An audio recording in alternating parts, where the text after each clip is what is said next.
Hello everybody, here we are again with part 2 of demonstrating a fugue. So in the last episode I showed you a little bit of how to take a subject, then we'll take it to the 5. The thing that I didn't mention is that in the form of introducing a fugal subject, or in the expository section, whatever you want to call it, we are introducing the subject. It progresses to the 5, and then it comes back to tonic, and then from tonic it'll go back to 5 again, and then you start your episodic material. Basically with the episodic material you're kind of improvising and really showing your command of harmony and the things that you can do with 4 voices. Another thing that I didn't do was I didn't show what we had up to this point, so if you want to listen to what we've got to last night, this is what we have so far.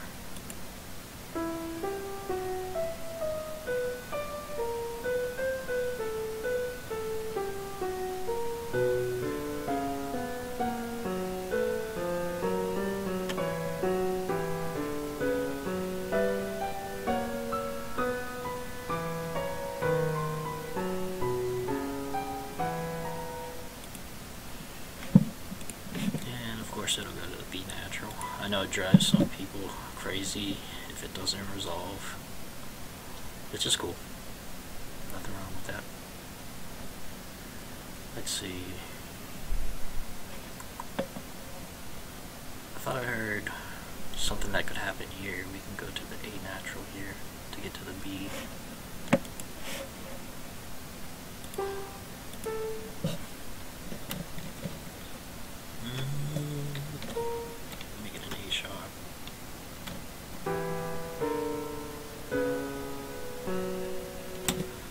Interesting quality to the sound.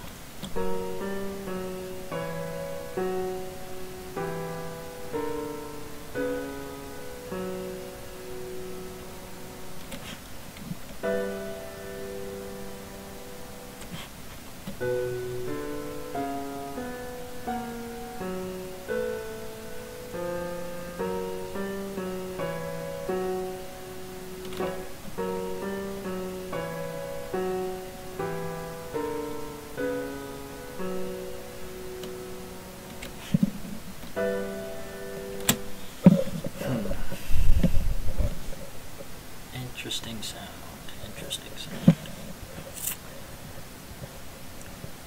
Interesting. Because it wants to be a 505, but you got the D natural here.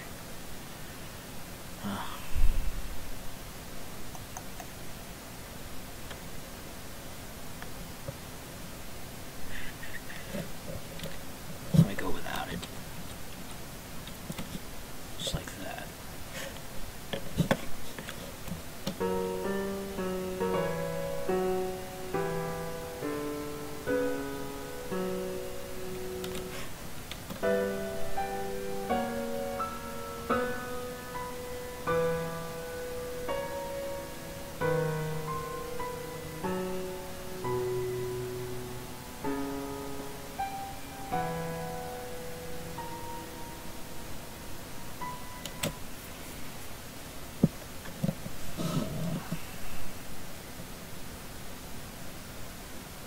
Looks like everything's in order. I guess when we got off last night, we were in the middle of creating the 3rd counterpoint entry.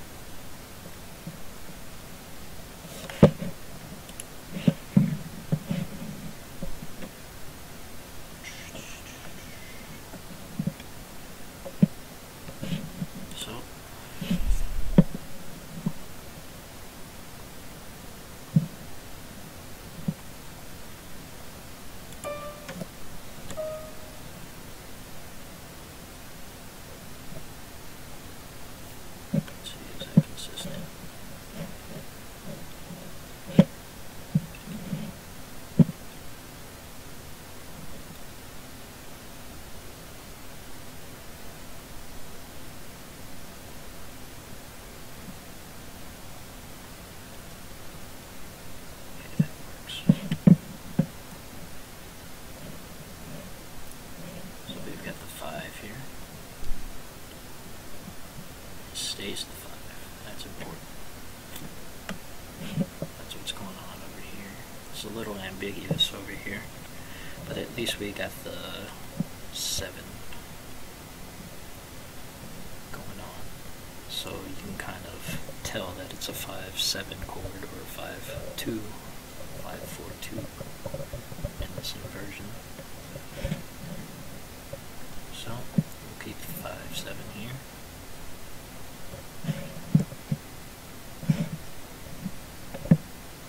And then it resolves, not straight away, to the E minor, right? Well, in this case it would be,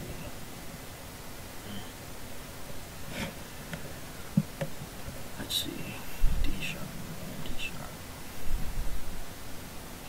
Then we got a C sharp.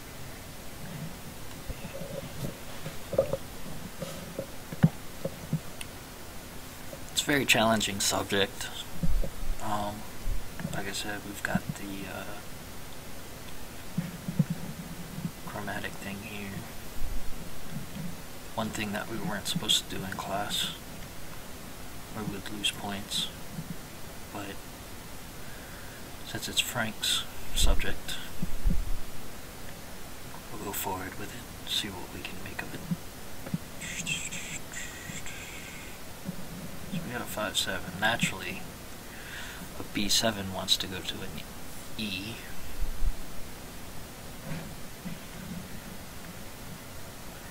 Kind of goes to an E here with this accented passing tone. So we'll call this an accented passing tone. This is a little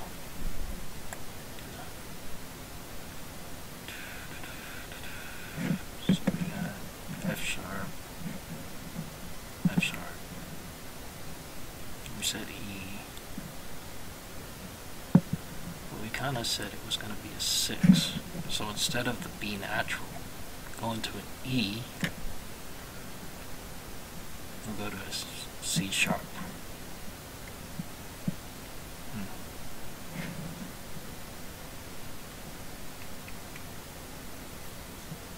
In order for it to be consistent here.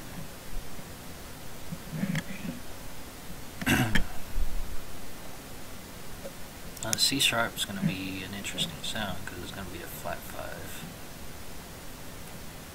So the 3rd would be an F natural. What if we made it minor? Let's do that instead.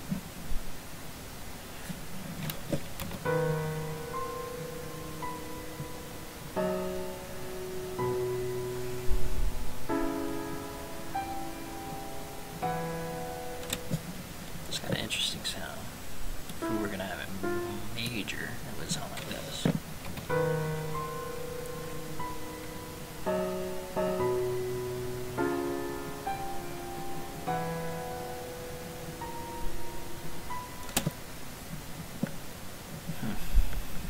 I kind of like it. I'm a sucker for a major flat 5 anyway. Let's see how long we can keep that going without it bothering us too much. So then it goes to a 5-7, 6-5. So F sharp would be the root. So it'd be a 5-2 chord. I think a C sharp in the alto would be a great sound.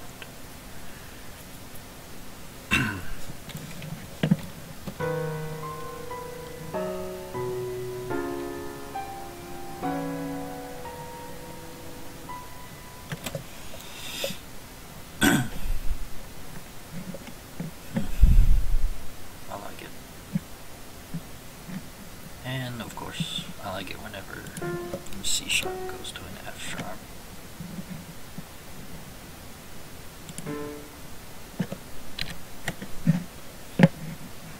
And the E is going to go to a D natural.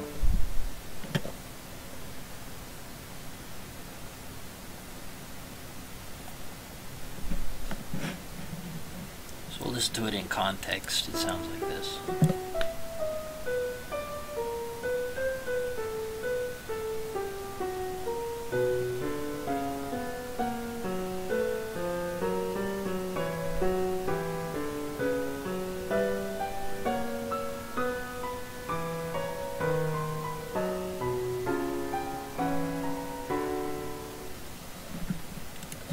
Yeah, it's shaping up. But I think I liked it when the C sharp was up here.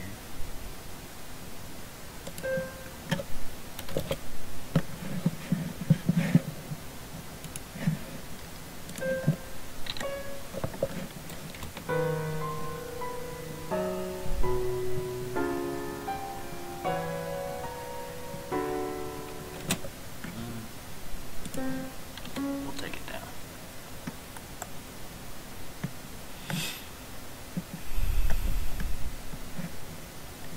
Right here's a good opportunity for a passing tone. So we put a C sharp in here.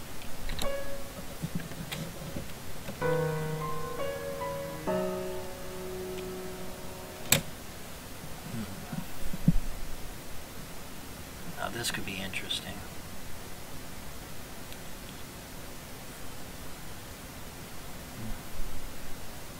I've heard songs where they mix major thirds with minor thirds, and it's got an amazing effect. Here we are mixing a minor second with a major second, and this 2 against 3 gives it a really cool effect too. Let's hear it in context and see what it sounds like.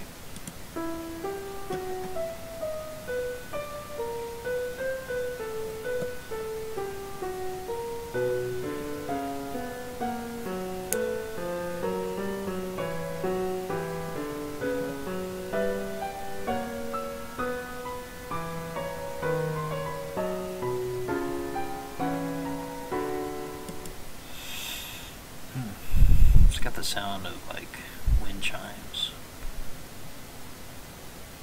Very interesting. Now, you can kind of see this same chromatic whatever going on here, where we got the C natural to the C sharp. Now, we weren't supposed to do that whenever it was in the same cell of music. You can kind of see it here, where it's in the subject. But I kind of found that if you do it where it's not on the same measure, where it's kind of separated by a measure, you can get away with it a little bit easier. Just depends on how your professor is, who you're writing it for.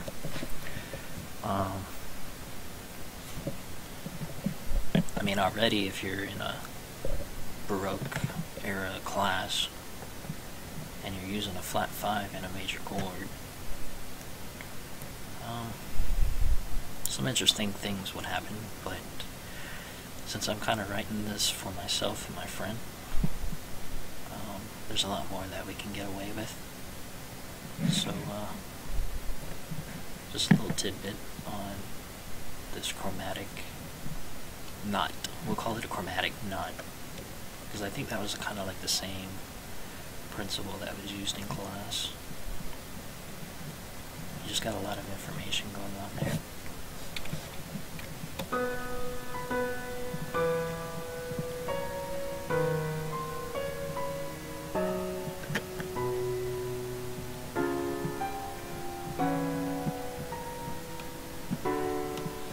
Now by this point, I'd say we're writing for a string quartet.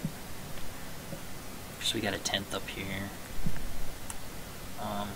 But if a piano player picks up my music and wants to make any changes to the score to make it easier to play or anything like that, I am not against it at all. Even if you don't like this flat 5 here, you can change it. It's no problem. But moving on. Alright. So now let's see, we've got, well, this would be the alto. This would be the soprano line. And we'll call that the bass. So next we just got to do the tenor line for this to be a 4-voice fugue. 3 voices is really cool because the form of the fugue subject is kind of off-center. You see how, you got one group of 2 here, another group of 2 here, and another group of 2 here. So you got 3 groups of 2. So it kind of gives it this off-center kind of feel. If you were going to do 4 voices, it kind of squares things off nicely. Not saying that it's square in any way, or if there's anything wrong with that, but it's something to consider. I'm kind of tempted to just keep this as a 3-voice fugue right now, and just move on to the episode. Another thing to consider is that if I write it for the tenor, on top of this bass line,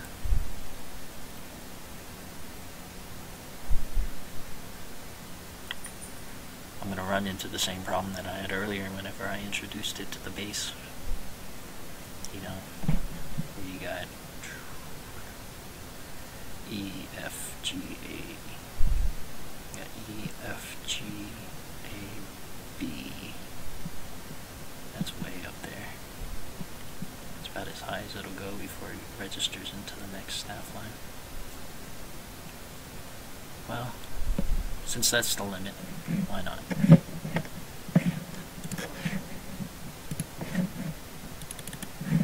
We'll make it a 4-voice fugue.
Even though we had to go to the F sharp here, we can have it go to the B natural here, and have F sharp covered by another voice.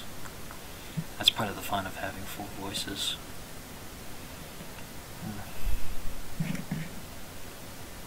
Alright, so the soprano line just opened with the subject, so it gets the first counterpoint entry.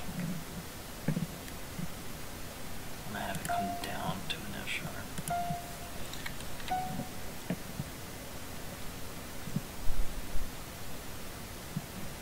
I could have it go up here, but I like to keep the voices kind of together.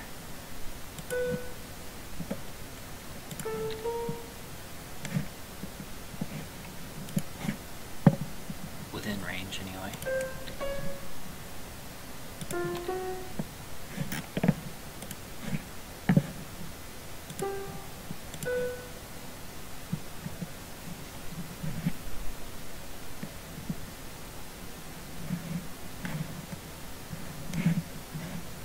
bass line will take over the alto counterpoint where it had it before.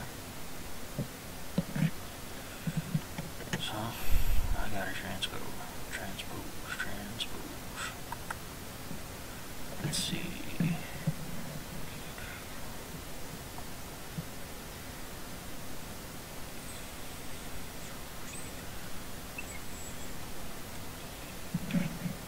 See what's going on here. That's weird.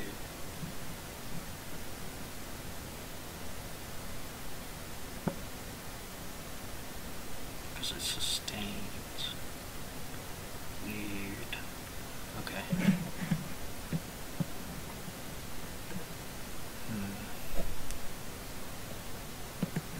Sustains to the fifth.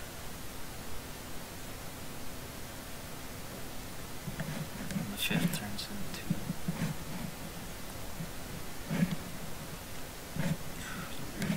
the fifth.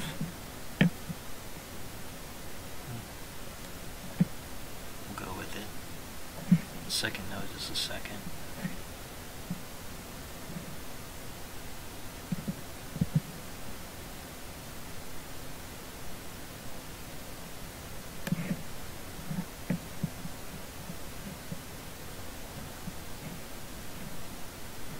The sixth.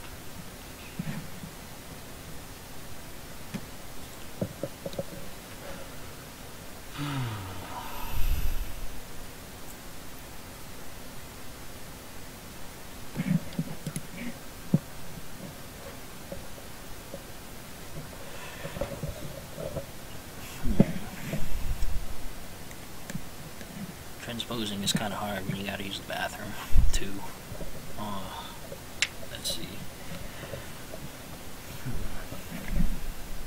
So, it's the fifth. Over here, it's the third. Weird.